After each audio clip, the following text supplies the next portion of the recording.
qui nous suivent partout dans notre chaîne PNL Ministry. Merci.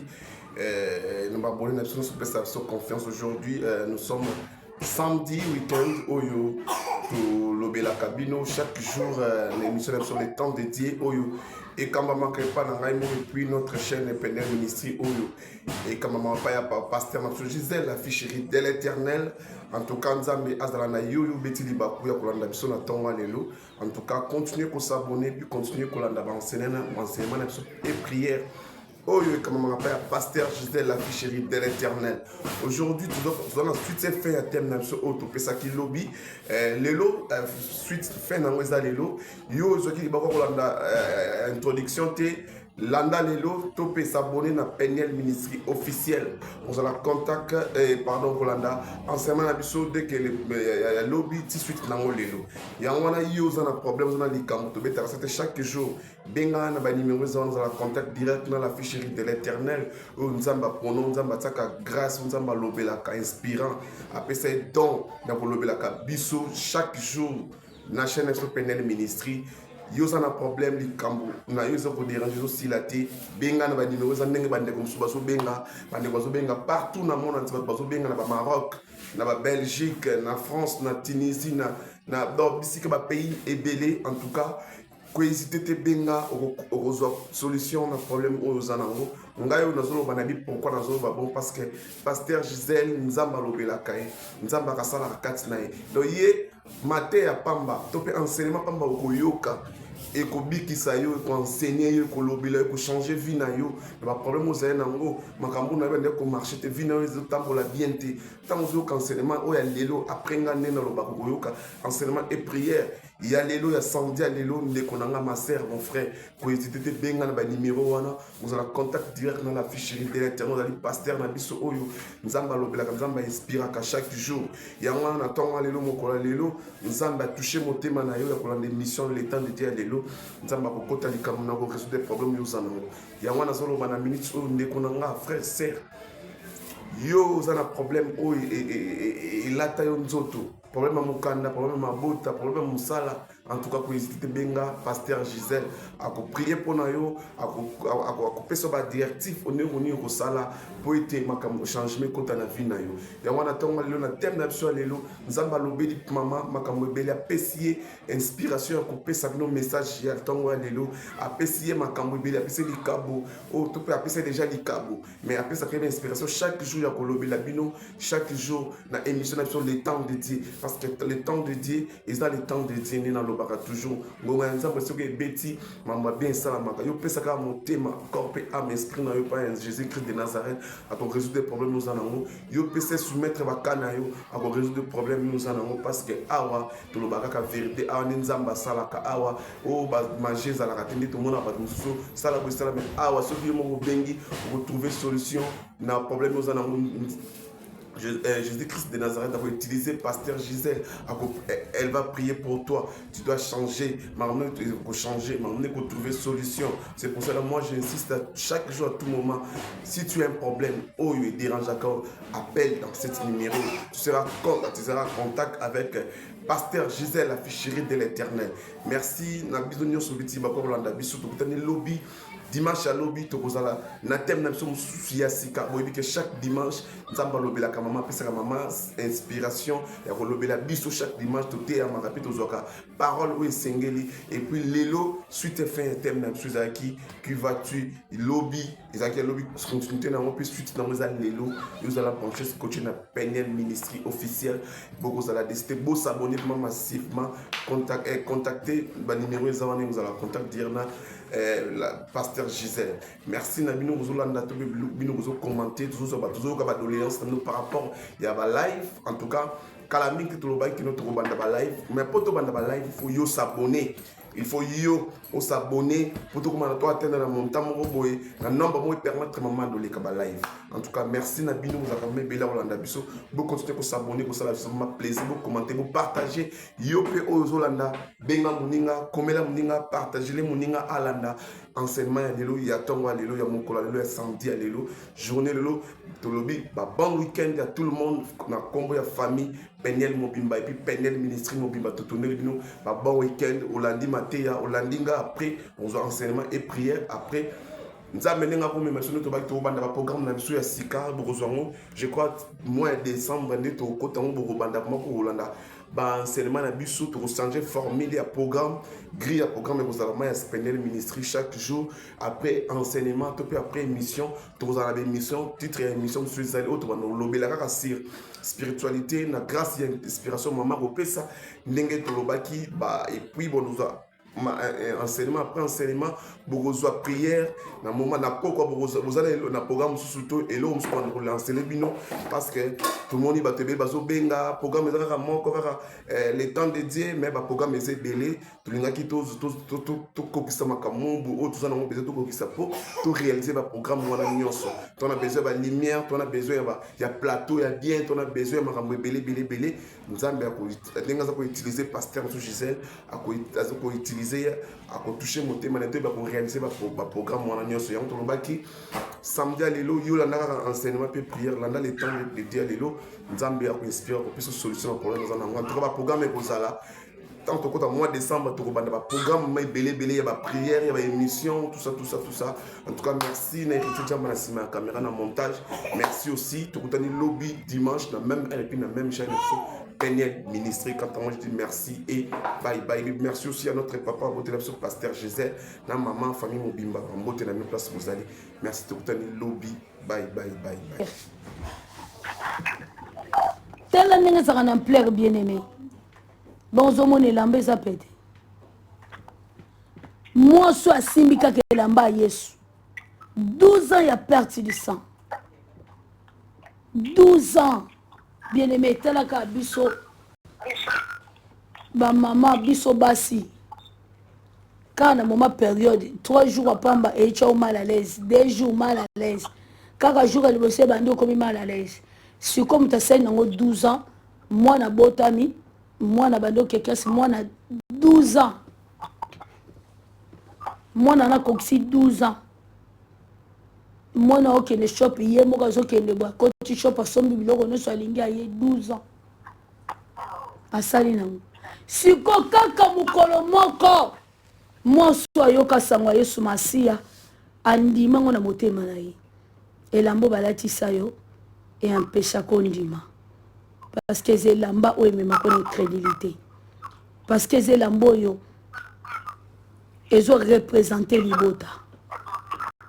Moi je suis à Yoka, Sangwa Yesu Masia, à gardango na motema na ye, à gravango, kia na mutu moko soko kutani na ye.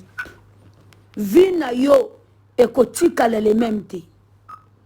Namona te o, moto akutana na yo, wazanga ikimia. Bakutana na yo mokonzi lelo yo, bakoma litatoli. Bapesa yo confiance lelo yo bazangelo kote oh nzambe na bomoi moyoki mabondeli nanga oh zalia wa oh yo zalia wa Yesu kausi pinzoli ya bapasi nanga osali oyo motamokili ya sala kateo na yembi Yesu ozali awa koza na Yesu eleki nyonso mokili eloko moko te na mokili oyo basangisa mokili mobimbeza eloko te Yesu. Yesu c'est Jésus qui gagne. Amen. Nzamba pambolo mama sana nzambe mama nzamba pambolo mama. Dans le ministère Peniel, c'est Jésus qui gagne. Eh. Et nous connaissons les coca pour nous sommes au kilo tata mtasali. Amen. Amen. Yesu yemo kazali tong azala ki wana tong tata zo sala biloko nyonso. Jésus Christ était là. Sugo loko ni na mokili ko koka na Yesu. Tongo zana Yesu. C'est-à-dire que ça na héritage leki mokili mobimba leki na mokili yango moko. Parce que Jésus-Christ est le plus grand. Mokili koka na Yesu te. parce que mokili salami yesu aza wana mokili ezosalema. Nzamba pambolo mama, nzamba pambolo mama, koza na yesu ezleki nyonso bien aimé. Lelo il faut boyo renoncer na lamba libota. Lelo il faut senga sanctification et purification makila na yesu et sanctifier motema na yo et purifier motema na yo et purifier makanisi na yo poza na besoin oza la peuple nzambe po vina oza na paix. Soko za peuple nzambe te moi vina za na paix ezate nzamba lobi na Esaïa lobi hors de moi Esaïe 43 lobi hors de moi il n'y a pas la vie et il n'y aura jamais la vie. Nzamba pambolo maman. Or Jésus, il n'y a pas la vie et il n'aura jamais la vie. Nibanda Yesu, bon moyezate. So ozana Yesu, ozana nyoso eleki mokili mobimba. Toke le temps à Jean 1. Jean 1, les versets 1 à 12.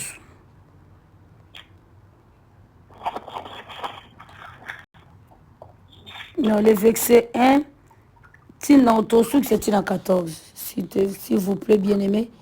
Yatan ya bongama déjà, autant en anglais, autant en français. Jean 1, le verset 1 à 14.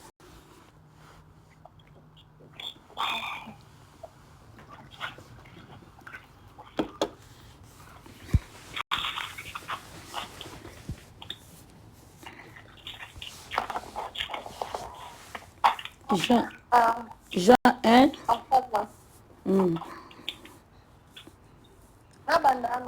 Banda ya na kombo ni Masia.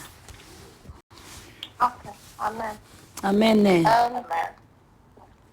In the beginning was the Word, and the Word was with God, and the Word was God. He was in the beginning with God. Amen. All things were made through him, and without him nothing was made that was made.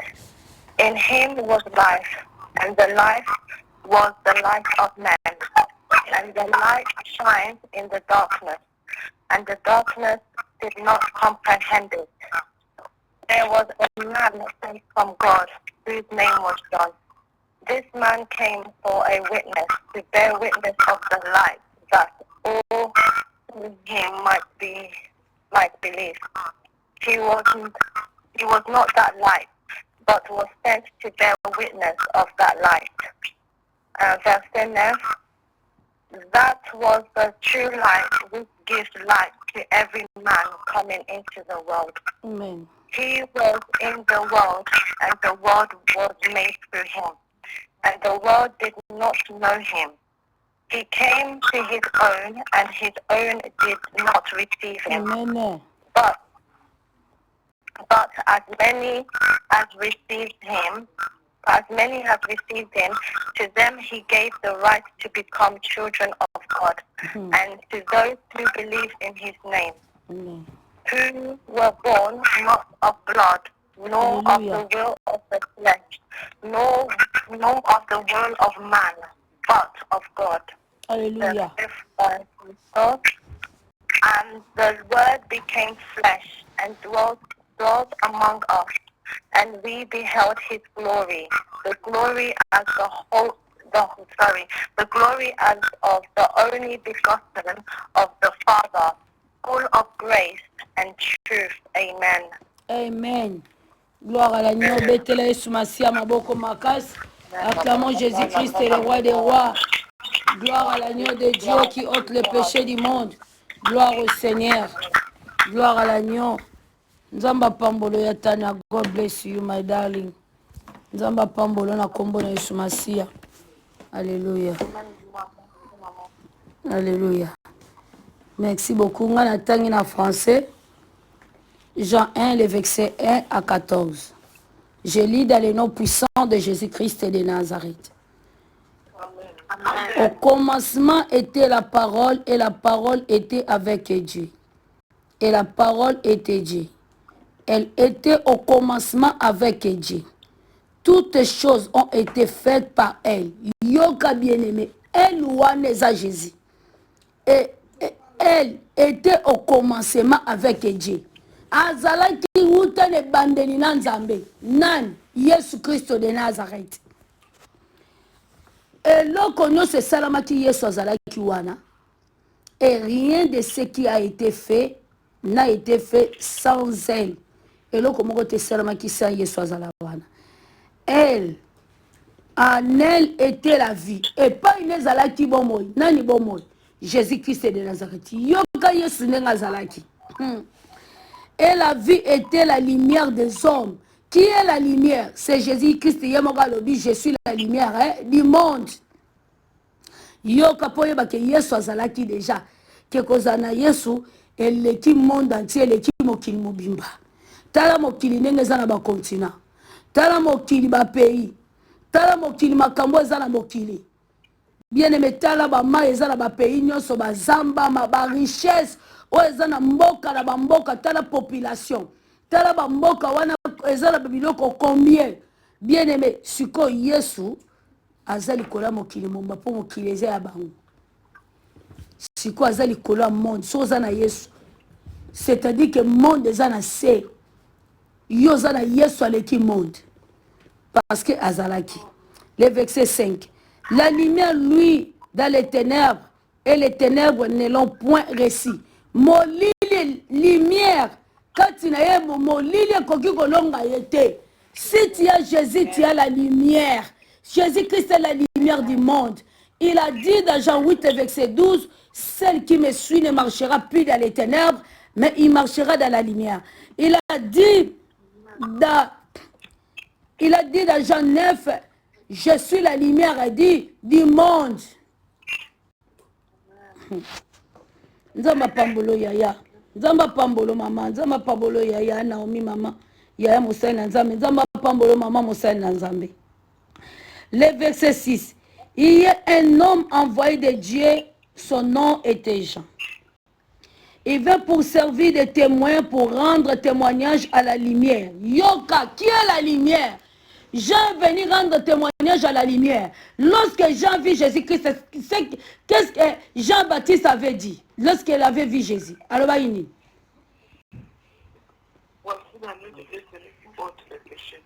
Nzamba pambolo Moussaïna Nzambe mamana. Tobeteli Yesu maboko makasi. Acclamons Jésus-Christ.